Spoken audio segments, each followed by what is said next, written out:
There's a powerful account in scripture that I love to talk about, but I've never made a video on, so let's get into it.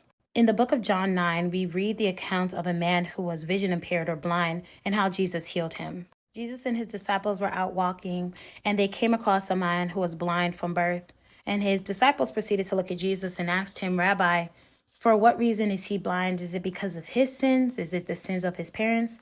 And so, in them asking Jesus that question, we understand that even though God said, I will no longer visit the sins of the father unto the generations, that there were sins that a person could commit or a person's parents could commit that would then cause for an individual to suffer or bear the consequences of that sin.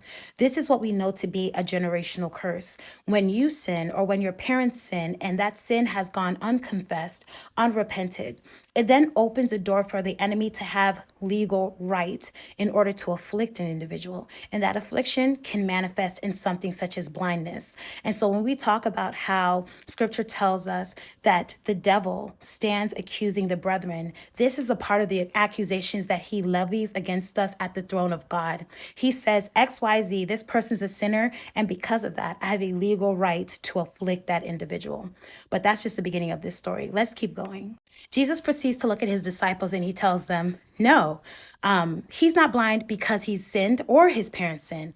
He was born this way so that my glory, my power, the power of God could be seen in him. Jesus then proceeds to spit on the ground, mix up the spit into mud, put it on the man's eyes, and tell him, go and wash yourself in the pool of Siloam. So the man proceeds to do that, and as soon as he does it, he can see. Now, when all this is happening, people who knew him were looking at him like, wait a minute, that looks like the guy who used to be begging out in the corner down on 831st. And the man overheard them and he said, yeah, I am the one. And they asked him, how are you seeing right now? And he told them, the man called Jesus. He put mud over my eyes and told me to bathe in the pool, and I did it, and now I could see. And so the people took him to the Pharisees, and you know how the Pharisees felt about Jesus. So when the Pharisees heard that Jesus was the one who healed him, they began to debate amongst themselves, like, how can a sinner, because they thought Jesus was a sinner, how could a sinner heal this man? It's not possible. It's not possible. And then on top of that, they were angry because Jesus was working on the Sabbath. So yeah, apparently God can't work on the Sabbath. You know what I mean? But I digress. They started grilling this man. Who do you say this person who healed you is? He said Jesus. Who do you say he is? What do you think of him? He was like, I think he's a prophet. But it wasn't good enough for the Pharisees. They went as far as calling his parents, and they started grilling them too. Is this your son? Was he always born this way? And his parents were like, yeah, that's our son. As far as we're concerned, he was always this way.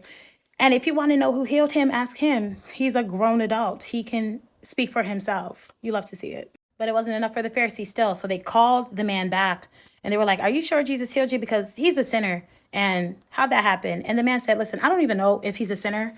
I don't know what he got going on, but all I know is that I was blind and he healed me. And so here go the Pharisees again. But how did he heal you? And at this point, the man's like, listen, I already told you. I told you how he healed me. What else? What more do you want from me? What more do you want from me?